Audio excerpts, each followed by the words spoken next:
Pagi hari ini kita masuk pada pembahasan baru, yaitu tentang anak yatim. Jadi kita pagi hari ini akan membahas bagaimana kedudukan anak yatim di dalam syariat Islam, di dalam agama kita. Baik, tanpa memperpanjang pembukaan, langsung saja kita kaji kitab Irsyadul Ibad ila Sabilir Rasyad, masuk pada pembahasan anak yatim. Bismillahirrahmanirrahim. Subhanaka la ilma lana illa ma 'allamtana innaka antal alimul hakim. Faslun fi kifayatil yatimi wasyafaqati wasa'i 'alal armilah. Pasal menjelaskan tentang ikut-ikut menanggung kebutuhan anak yatim, berbelas kasih, dan ikut membantu meringankan kebutuhan janda-janda tua yang fakir. Hadis yang pertama, akhrajana ta'aki hadis soal Bukhari, Imam Bukhari. Kala ngendika sapa Kanjeng Nabi Muhammad sallallahu alaihi wasallam, ana utawi ingsun wa kafilul yatimi lan wong kang melok-melok nanggung kebutuhane anak yatim iku fil jannati ing dalem swarga hakada kaya mungkin biji loro. Bismillahirrahmanirrahim. Hadis yang pertama, ana wa kafilul yatimi fil jannati hakada. Nabi Muhammad sallallahu alaihi wasallam bersabda, aku dan orang-orang yang mau menanggung kebutuhan anak yatim di dalam surga nanti seperti ini, sabda Rasulullah. Seperti ini maksudnya apa? Rasul berisyarat dengan jari telunjuk dan jari tengah. Maksudnya apa? Berdampingan. Satu-satunya derajat terdekat di surga dengan Rasulullah adalah kafilul yatim. Tidak ada hadis lain yang menjelaskan betapa dekatnya antara jari tengah dan jari telunjuk. Ada pemisah nggak, Bu? Jenengan tersani gerijine panjenengan niku. Geriji tengah sampai geriji telunjuk ini enek pemisahnya napa mboten? Ada nggak yang memisahkan? Nggak ada kan? Tapi bisa berdampingan dengan Rasulullah. Siapa yang bisa berdampingan dengan Rasulullah? Ana wa kafilul yatim. Aku, sabda Rasulullah, dan orang yang mau menanggung kebutuhan anak yatim. Anak yatim, Masya Allah, saya kalau teringat anak yatim itu, ya Allah, ya Rabb. Anak itu kalau masih kecil, ditinggal mati bapaknya, ya Allah. Terus, udah diceritakan, dah tahu semuanya bagaimana penderitaan. Hadis yang kedua, wa Ibnu Majah, hadis dari Imam Ibnu Majah, Nabi Muhammad sallallahu alaihi wasallam dawuh, man utawi sapa-sapane wong iku ala gelem ngoni sapa man salah satan ing telu min aitamin saking pira-pira bocah yatim, kana mongko ana sapa man iku kaman kaya dene wong oma kang lakoni salat sunat sapa man lailahu ing wengine man, wa somalan poso sunat sapa man naharohu ing awane man, wa qadalan esu-esuan sapa man, wa rohalan sore-sore sapa man, tahiran alih kang bawa pedang safaihi ing pedange man fisabilillahi ing dalem negakake agamane Allah. Wa kuntu lan ana sapa ingsun ana ya ingsun wa huwalan man iku fil jannati ing dalem swarga iku ikhwanan dadi seduluran kama ana hataini koyo temen setuhune dari ciluru. Kama kaya dene barang ana hataini temen di ciluru iku ukhtani perseduluran karone. Wal sokolan nemokake sapa Kanjeng Nabi usbaihi ing biji turune Kanjeng Nabi asal babata rupane biji penutuh wal wustolan biji tengah. Saya terjemahkan, Nabi kita Muhammad Shallallahu Alaihi Wasallam bersabda, barang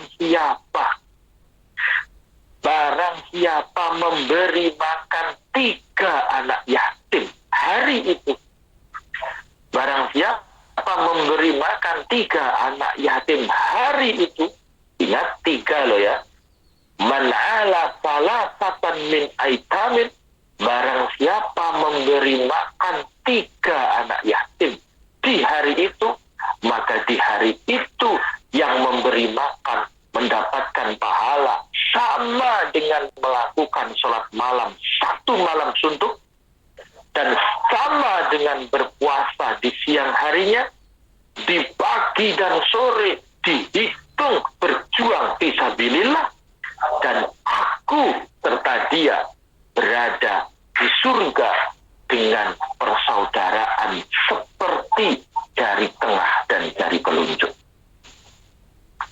Coba bayangkan, jamaah Iwanit on Air, ini anak yatim yang ditanggung berapa coba? Kalau di pesantren kami ya, di pesantren kami ada kurang lebih yang ikut ditanggung ya, bukan mencukupi loh ya, kalau mencukupi lah kita belum, tapi ikut-ikut menanggung kebutuhannya itu kurang lebih kemarin ada 20 anak yatim yang kurang mampu. Soalnya ada anak yatim yang orang tuanya mampu, walaupun ayahnya meninggal, walaupun ibunya meninggal, tapi harta tinggalannya banyak. Ada seperti itu, rumahnya bagus, punya toko, punya mobil dan sebagainya. Tapi yang kurang mampu, kemarin di pesantren kami ada 20. Jadi saya ajari itu. Kenapa saya belajar seperti itu? Karena saya ingin dekat dengan Rasulullah. Ingin dekat dengan Rasulullah. Coba kita ini kalau mengandalkan ibadah, kalau mengandalkan menjalankan sunnah, berapa sih sunnah yang kita jalankan?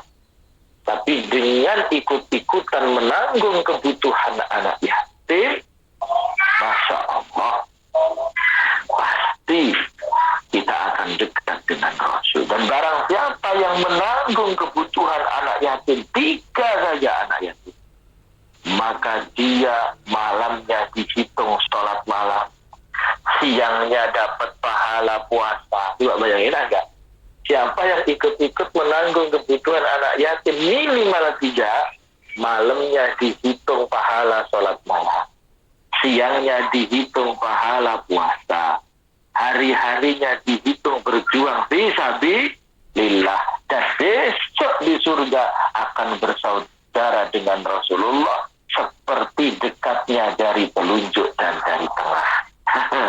Mantap banget, mantap banget. Hadis yang berikutnya, jamaah Iwanit on Air tercinta yang senantiasa mendapatkan hidayah dan berkah dari Allah Subhanahu wa Ta'ala. Wa Tirmidzi lan riwayatake sapa Imam Tirmidzi Kanjeng Rasul sallallahu alaihi wasallam dawuh, man utawi sapane wong iku kobaca nanggung sapa man yatiman ing bocah yatim siji min baini muslimina, min baini muslimina saking antarane pira-pira wong Islam, ila ta'amihi maring panganane bocah yatim wa syarabi lan minumane bocah yatim, adkhalahu mongko nglebokake ing man sapa Allah Gusti Allah al jannata ing swarga al batatan halih mesti illa ayak mala angin yen dong lakoni sapa man damban ing dosa layau biru kang ora ngepuro sapa Allah lahu maring man. Barang siapa yang ikut menanggung kebutuhan makan minumnya anak yatim dari anaknya orang muslim, kan ada toh Bu, anak yatim yang bukan muslim ada toh. Nah, yang orang tuanya bukan muslim maksudnya. Apakah boleh kalau dibantu? Boleh. Masih anak-anak kan belum dihitung. Cuman ini khusus yang muslim. Barang siapa yang ikut menanggung satu saja anak yatim dari anak yatimnya orang muslim, yang ditanggung adalah makanan dan minumannya, maka Allah akan memasukkan surga dengan pasti. Pasti akan dimasukkan surga. Illa ayya'mala dzamban la yaghfirullah.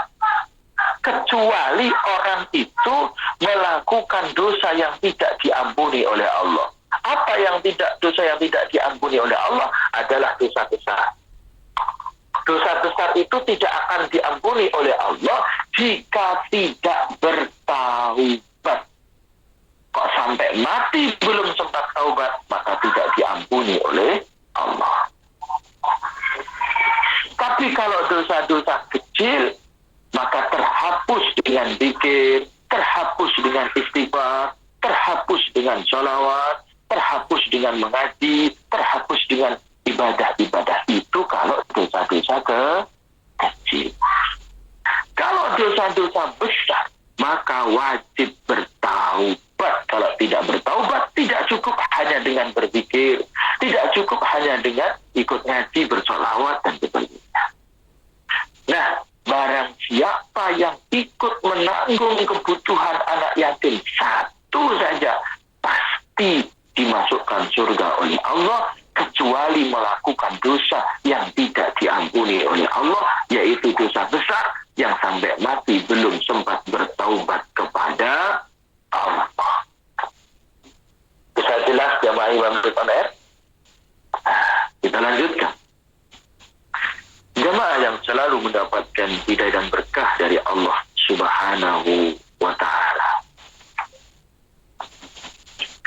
Wa Ibnu Majah, dan diriwayatkan dari hadisnya Ibnu Majah, qala ngendika sapa Rasulullah Kanjeng Rasul sallallahu alaihi wasallam, khairu baitin utawi luwih apik-apike panggonan omah fil muslimina ing dalem wong Islam kabeh iku baitun omah sini iku ing dalem bait yatimun utawi bocah yatim. Yatimun utawi bocah yatim yuhsinu kang gawe bagus sapa muslim ilaihi maring yatim wa syarabat lan minum fil muslimina wa syarru baitin utawi luwe ala-alane omah fil muslimina ing dalem wong Islam kabeh iku baitun omah dihi iku ing dalem bait yatimun utawi bocah yatim yusau kang den eleki sapa ilaihi yatim. Nabi Shallallahu Alaihi Wasallam bersabda, paling baik-baiknya tempat, rumah yang terbaik atau tempat yang terbaik dari orang-orang muslim adalah rumah atau tempat atau yayasan atau apapun yang di situ anak yatim diperhatikan dengan baik. Anda ingin punya rumah yang rumah itu mengandung kebaikan, Anda gunakan rumah itu untuk sesekali dihadiri anak yatim dan anak yatim itu perlakukan dengan baik di rumah Anda. Anda ingin tokonya mendapatkan satu kebaikan dari Allah, datangkan anak yatim, jadikan anak yatim mulia di toko Anda. Pesantren Anda, TPQ Anda, usaha Anda, apapun, datangkan anak yatim dan kasih kebaikan anak yatim di situ. Tapi wasyarru baitin fil muslimina baitun fihi yatimun yusau ilaih. Tapi tempat terburuk adalah tempat di mana anak yatim diperlakukan dengan kurang baik di tempat itu. Ingat ya, diperlakukan kurang baik. Jangan sampai anak yatim itu kita permalukan. Ada loh ya, niatnya itu memberi santunan, niatnya, tapi caranya dengan mempermalukan. Itu ada. Umpamanya dengan kata-kata yang kurang enak. Saudara-saudaraku semuanya, ini anak-anak yatim yang kurang beruntung, mari kita bantu. Kan menyakiti perasaannya. Masa anak-anak yatim kurang beruntung? Ya jangan gitu dong bahasannya. Saudara-saudaraku semuanya, ini anak-anak kita, anak-anak titipan Allah kepada kaum muslimin. Anak ini mulia, anak ini menjadi sebab kemuliaan kita. Mari kita bantu, kita dari senang anak yatim itu. Masa ini anak-anak yang kurang beruntung, saudaraku semua mari kita bantu. Akhirnya berkecil hati. Saya sering mendengar kata-kata itu. Katanya anak-anak kurang beruntung. Ya jangan gitu dong. Bahasanya itu ditata. Biar akhirnya ada 1-2 anak yatim yang tidak mau ikut santunan. Kenapa? Malu katanya. Dikatain kurang beruntung. Jangan seperti itu. Nah, hadis berikutnya. Hadis ini diriwayatkan oleh Imam Hamzah dan Ibnu Hajar. Nabi SAW bersabda, "Anna fil jannati," temen setuhune iku ing dalam swarga, daron ana desa. Daron ana desa yukalu den ucapake lah maring daron apa Darul Faroh, Darul Faroh. Tempat kebahagiaan. Layat huluha orang mlebu ing Darul Faroh sapa ilaman nu angin wong faroha kang bungahake sapa man ya tamal mukminina ing pira-pira bocah yatime wong kang iman-iman kabeh. Nabi kita Muhammad sallallahu alaihi wasallam bersabda, sesungguhnya di dalam surga itu ada sebuah perkampungan elit, ada sebuah perumahan elit. Jadi ada perumahan elit namanya Darul Faroh. Kalau jamaah Iwamik pernah lihat perumahan apa? Perumahan Persada Permai, perumahan Puri Gendis, perumahan apa? Ya segitu dah. Di situ nanti di surga nanti ada sebuah perumahan mewah melebihi apartemen yang termewah di dunia, namanya Darul Faroh. Perumahan Darul Faroh. Perumahan Darul Faroh ini tidak akan bisa menempati perumahan itu kecuali orang yang dulu di dunia membahagiakan, ikut-ikut membahagiakan hatinya anak-anak yatim dari orang-orang mukmin. Anak-anak yatim dari orang-orang mukmin ikut-ikut membahagiakan. Jadi cara membahagiakan anak yatim itu tidak hanya dikasih uang, Bu. Anak-anak belum tentu senang dikasih uang. Kadang bisa diajak jalan-jalan, kadang bisa diajak main-main ke pinggir pantai atau ke taman-taman. Senang. Orang yang suka kan hatinya anak-anak yatimnya dari orang mukmin, maka akan mendapatkan satu tiket tempat di perumahan elit surga namanya Darul Faroh. Jamaah Imamit on Air yang selalu mendapatkan hidayah dan berkah dari Allah Subhanahu wa Ta'ala. Jadi saya kasih contoh di pesantren kami. Pesantren kami itu setiap bulan kita kafil yatim. Ada tanggal kafil yatim. Jadi setiap bulan, di awal bulan tanggal 1 setiap bulan itu kita adakan kafil yatim. Jangan setahun sekali bantu anak yatim kok setahun sekali. Emang anak yatim itu laparnya setahun sekali. Kalau sebulan sekali kan bisa untuk 1 bulan. Jadi anak yatim satu itu kalau sehari makan itu rata-rata berapa ya? Ya anak-anak 5.000.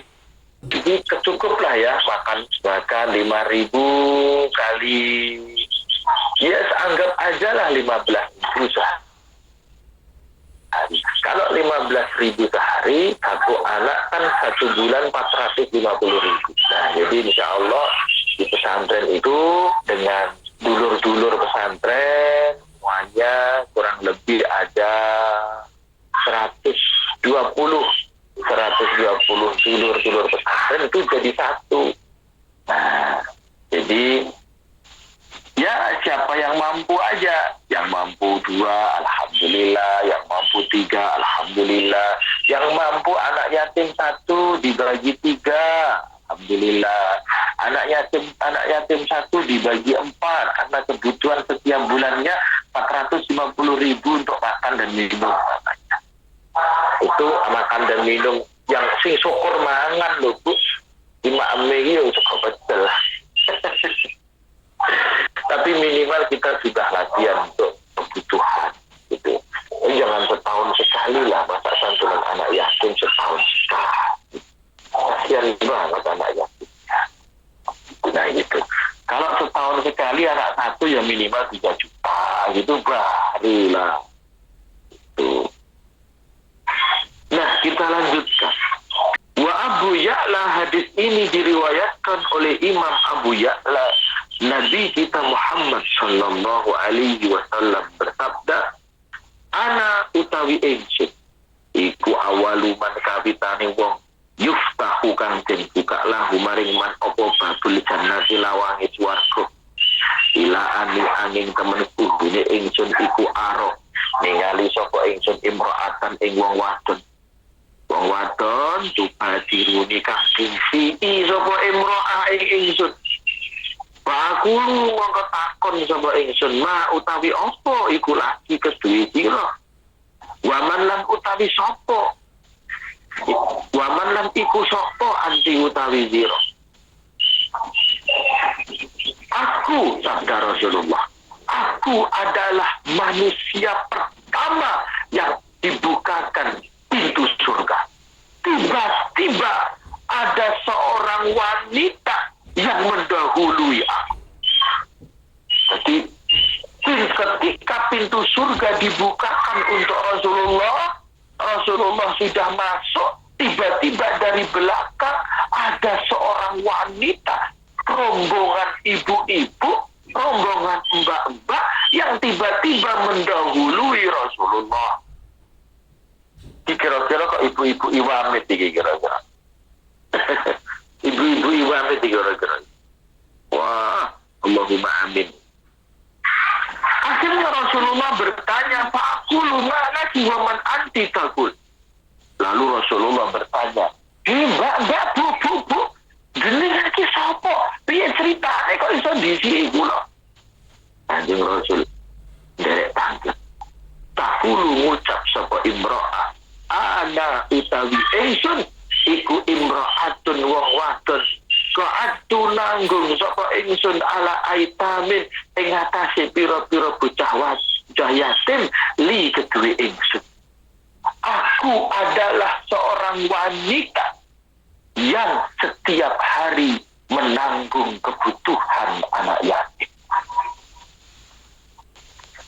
Jadi ada ibu-ibu yang punya anak yatimnya sendiri, ada ibu-ibu yang tidak punya anak yatim dari rahimnya, tapi ikut menanggung kebutuhan anak yatim setiap hari.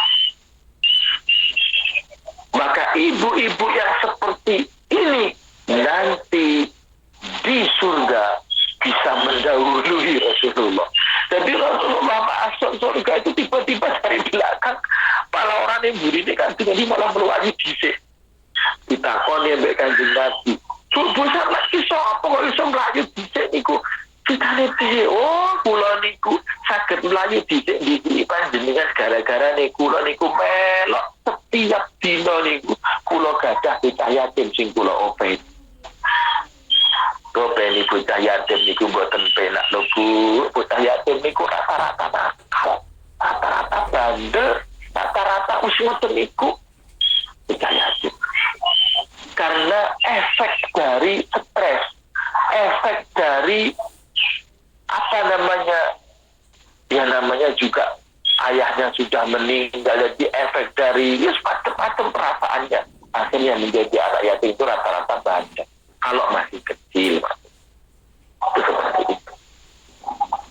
Jamaah Imam yang selalu mendapatkan hidayah dan berkah dari Allah Subhanahu wa ta'ala, membantu membantu anak yatim, menanggung anak yatim ini, yang dibantu adalah proses kehidupannya, mulai dari makannya, minumnya, pendidikannya, kebahagiaannya. Jangan lantas membantu anak yatim, dana dikumpulkan hanya untuk buat bangunan. Memang anak yatim mau dimakan batu bata, Pak? Memang anak yatim mau dikasih jus semen? Emang anak yatim mau dikasih snack besi goreng? Ini kesalahan besar. Saya ingatkan pada yayasan apapun, saya ingatkan kepada ustadz, kepada kiai, kepada teman-teman, kepada sahabat-sahabat saya, kepada saudara-saudara saya, anak-anak yatim itu yang dibutuhkan bukan tempat gedung yang bertingkat, yang nilainya ratusan bahkan miliaran, tapi anak-anak yatim yang dibutuhkan adalah kebutuhan makan dan minum tiap hari, kebutuhan kebahagiaannya. Jangan lantas anak yatim terus dikarantina di sana, dikarantina di sini. Dia masih punya ibu, dia masih punya nenek, dia masih punya kakek, dia masih punya paman dan sebagainya. Bantu kebutuhannya. Jangan lantas kebutuhan anak yatim, santunan anak yatim hanya dibuat untuk membangun tempat. Tanpa 300 juta mentereng yayasan anak yatim. Nah, emang anak yatim mau digorengkan sore, Pak? Ini kesalahan besar. Tidak harus punya bangunan mentereng untuk mendirikan yayasan yatim. Cukup kantor koordinasi. Cukup ya tempat rumah Anda juga bisa hanya untuk mengumpulkan saja. Lalu disalurkan ke rumah-rumah mereka. Mereka lebih bahagia dengan ibunya. Mereka lebih bahagia dengan kakek neneknya. Mereka lebih bahagia dengan saudara-saudara ayah dan saudara-saudara ibunya. Kita ikut menanggung kebutuhan. Itu yang benar. Kalau toh memang harus menjadikan satu tempat untuk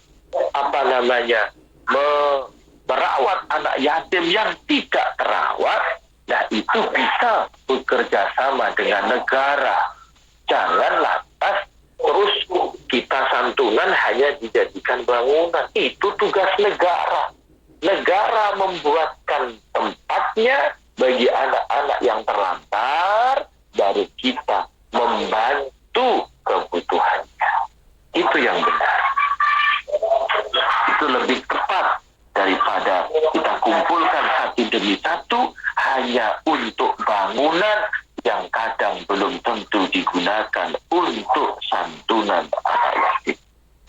Yang dibutuhkan anak yatim itu bukan genteng, yang dibutuhkan bukan tembok, yang dibutuhkan bukan keramik, tapi yang dibutuhkan adalah susu, yang dibutuhkan adalah nasi, yang dibutuhkan adalah permen, yang dibutuhkan adalah bermain, ikut dengan teman-teman yang punya ayah, punya ibu. Itu yang dibutuhkan anak yatim.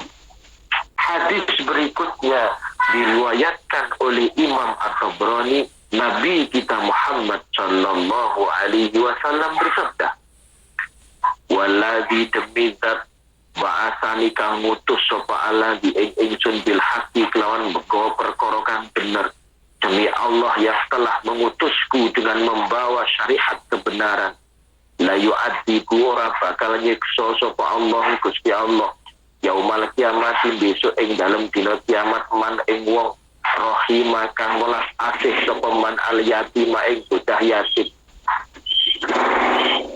wa ala nalat lemesake sapa man lahu maring yatim bil kalami ing dalem guneman wa rahima lan melasi sapa man yatimahu ing yatiman wa dha'afahu lan wong-wong apesin man Walam yatawalan orang dawaake ginem sapa man ala jarihi ing atase tanggane man sifat 5 kelawan oleh leluwihane barang atahu kang paring man sapa Allah Gusti Allah. Nabi Muhammad sallallahu alaihi wasallam bersabda, demi Allah yang mengutusku dengan membawa syariat kebenaran, Allah tidak akan memberikan siksa nanti di hari kiamat pada orang yang berbelas kasih kepada anak yatim, berbicara dengan lembut, berbelas kasih dan mengasihinya. Dia tidak banyak bicara dengan tetangganya. Maksudnya apa? Tidak gampang-gampang tukaran ambek tonggon. Orang yang suka berbelas kasih kepada anak yatim, nada bicaranya tidak kasar, dengan tetangga tidak banyak bicara. Ustadilah, apa tonggo ini, tonggo mulu jenenge tonggo iku kawit biyen wis ngono kuwi iki. Jenengan melarat yo dilokne, jenengan arep sugih yo dilokne, jenengan sugih yo panggah dilokne. Niku tonggo. Tapi lek tonggo ini jamak diwamit on air mboten nggih. Mboten ngoten nggih. Tapi kok enek tonggo sing ngoten niku. Kok ndak kasihan omong walam ya tawal ala jari wis ndak gampang yo wis bene lah. Diomong ning ngono yo bene, diomong ning tuyul yo bene, diomong ning kono ngene yo bene. Sing penting ora dan ikut berbelas kasih kepada anak yatim. Janjinya Rasulullah, la yu'adzibullahu yaumal qiyamah, maka Allah tidak akan menyiksa orang yang seperti itu. Yang biasanya yo kurang sabar, kapan tiba itu tonggo ngene ngono ngene akhirnya gitu kan. Jangan kan kok panjenengan lho kula mawon.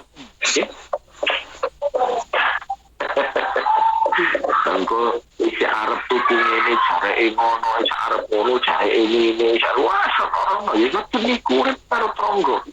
Lek pengen gak ngono sampean urip ning tengah alas di Tarsa.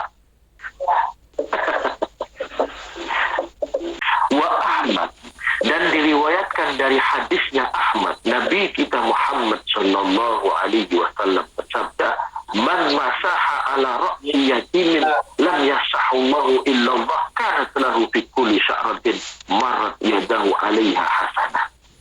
Man utawi sapane wong iku masaha gelem ngusap kanthi asih sapa man ala ra'yi yatimin ing atase sirahe bocah yatim. Barang siapa yang mengusap kepalanya anak yatim dengan usapan berbelas kasih, ya Allah diusap-usap diambungi namanya bocah yatim. Bocah yatime lho ya sing diambungi kok mboke sing diambung. Wah bahaya. Man utawi sabane wong iku masaha ngusap sapa manala si yatimin ing atase sirahe bocah yatim. Lam yamsahu mongko hale orang ngusap sapa man ing yatim ila lillahi angin krana Allah. Barang siapa yang mengusap kepala anak yatim, usapannya karena Allah, karena perintahnya Allah, karena perintahnya Rasulullah, kanat mongko ono itulah maring man fikuli sa'rotin ing dalem saben-saben rambut siji marat kang liwat opo ya tubuh tangane man alaihi angatase sa'rah opo hasanatun kebagusan. Maka setiap lengan usapan yang melewati rambutnya itu dihitung, setiap rambut dihitung satu kebaikan. Bayangkan rambut anak-anak itu berapa ribu tumbuh di kepala. Sekali mengusap segitu pahalanya. Itu baru mengusap, belum lagi kalau dipeluk, belum lagi kalau digendong, belum lagi kalau disantuni. Ini masih mengusap, belum lagi dipeluk, diajak jalan-jalan, diajak main-main. Kasihan anak-anak. Gak enak lu punya anak yatim, bener lah. Dari banyak hadis ini bisa kita ambil kesimpulan betapa besar Allah memberikan peluang pahala bagi siapa saja yang ikut-ikut menanggung kebutuhan anak yatim, bukan ikut-ikut membangun gedung yayasan yatim. Saya kadang itu ketawa-ketawa sendiri, Bu. Ketawa sendiri gimana, Pak Ustaz? Saya itu di dekat tempat saya itu dibangun, yang membangun tak siapa saya juga nggak tahu.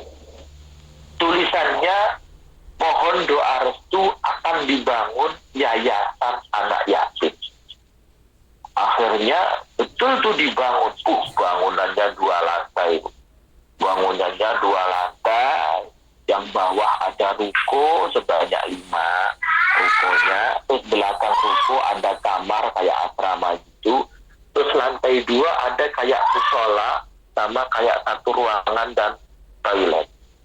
Pertanyaan yang jadi pertanyaan, bangunan itu sudah selesai 2 tahun yang lalu.